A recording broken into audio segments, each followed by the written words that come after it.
Masih bersama saya Yohanes dalam kuliah getaran mekanik. Kali ini kami akan memberikan sebuah tutorial untuk menyelesaikan kasus respon getaran sistem dengan peredam. Pada tutorial kali ini, kita akan membahas tentang respon sistem getaran teredam yang diganggu oleh gaya sentrifugal akibat unbalance pada rotating equipment. Sebagai contoh penerapan konsep untuk analisa respon getaran akibat rotating unbalance, kita bisa lihat kasus berikut. Sebuah rotating equipment dalam hal ini adalah motor listrik yang mempunyai unbalance akibat proses pembuatannya, manufakturingnya. Secara skematik ditunjukkan seperti pada gambar berikut. Ada massa unbalance M yang diketahui, namun jaraknya belum diketahui eccentricity-nya. Massa unbalance M kecil ini nilainya adalah 8% dari massa total motor listrik. Pada sistem, penopangnya dipasang sebuah peredam sebesar atau dengan besar damping rasio adalah sebesar 0,025. Jika pada saat terjadi resonansi atau ketika motor berputar, kemudian mencapai titik resonansinya, maka terukur defleksi dari motor listrik ini adalah 0,15 meter. Maka kita diminta untuk menentukan di manakah posisi massa unbalance ini, berapa jarak eksentriknya. Kemudian berikutnya kita diminta untuk menentukan berapa defleksi maksimum dari motor listrik ini ketika gangguannya tidak berada di titik resonansinya. Dan yang terakhir, jika diinginkan pada saat resonansi defleksinya berkurang dari 0,15 meter menjadi 0,1 meter, namun tidak menggunakan tambahan nilai damping, melainkan menambahkan nilai massa total dari motor listrik ini yang ditambahkan secara homogen, maka berapakah massa tambahan yang harus diberikan itu? Tentu saja ini dengan asumsi bahwasanya penambahan massa ini yang uniform, homogen, pada seluruh permukaan dari motor listrik tidak akan merubah jarak eksentrik dari massa unbalance. Nah, untuk itu mari kita lihat pembahasan berikut ini. Yang pertama adalah menentukan eccentric location atau jarak eksentrik E. Kita bisa menggunakan persamaan respon mx per me yang merupakan fungsi dari rasio frekuensi dan damping rasio. Dan kita gunakan hasil pengukuran pada saat sistem mengalami resonansi, di mana R sama dengan 1.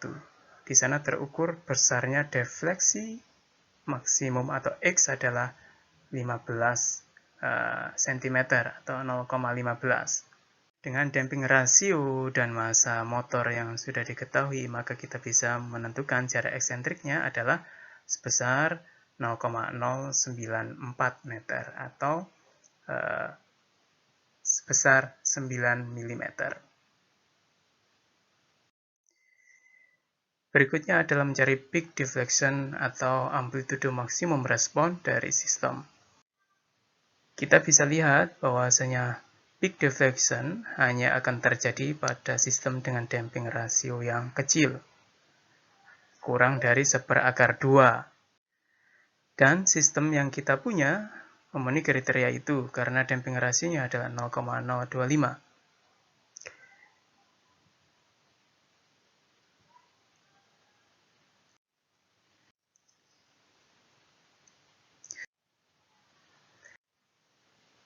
Oleh karena itu kita bisa menghitung besarnya peak deflection sebagai berikut.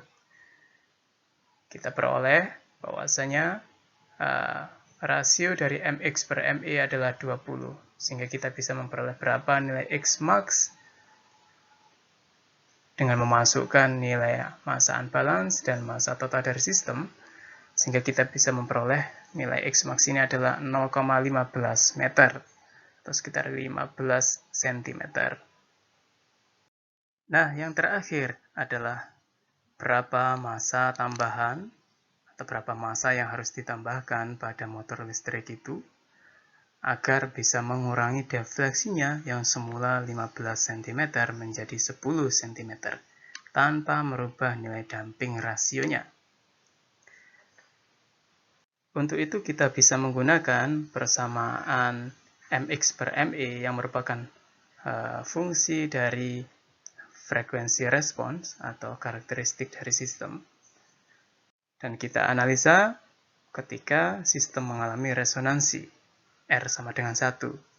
Dengan nilai damping rasio yang diketahui R sama dengan resonansi, yaitu 1. Kemudian kita memodifikasi nilai M menjadi nilai M plus massa tambahan, maka kita bisa memperoleh nilai massa tambahan ini sebesar 0,5 dari massa total motor. Ingat, di sini asumsinya adalah penambahan massa pada motor itu terjadi secara homogen, sehingga tidak merubah jarak eksentrik dari unbalance.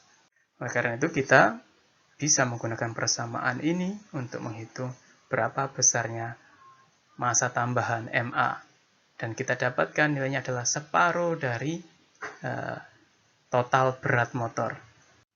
Tentu ini suatu angka yang besar, karena bertambah 50%. Jika mula-mula berat motor listrik itu adalah 100 kg, maka berarti untuk mengurangi defleksinya tanpa menambahkan damping, untuk mengurangi defleksinya sebesar 5 cm saja, kita harus menambahkan massa 50% dari massa sebelumnya, jadi 150 kg. Maka di sini kita bisa paham, bisa tahu dan membayangkan betapa pentingnya faktor damping, terutama untuk konstruksi yang menuntut massa yang ringan, lightweight construction, lightweight equipment, dan macam-macam. Baiklah, demikian tutorial untuk rotating unbalance ini. Semoga saudara paham. Silahkan bertanya jika saudara kurang memahami materi ini dengan menghubungi saya pada kontak berikut. Dan jangan lupa untuk selalu memeriksa channel ini.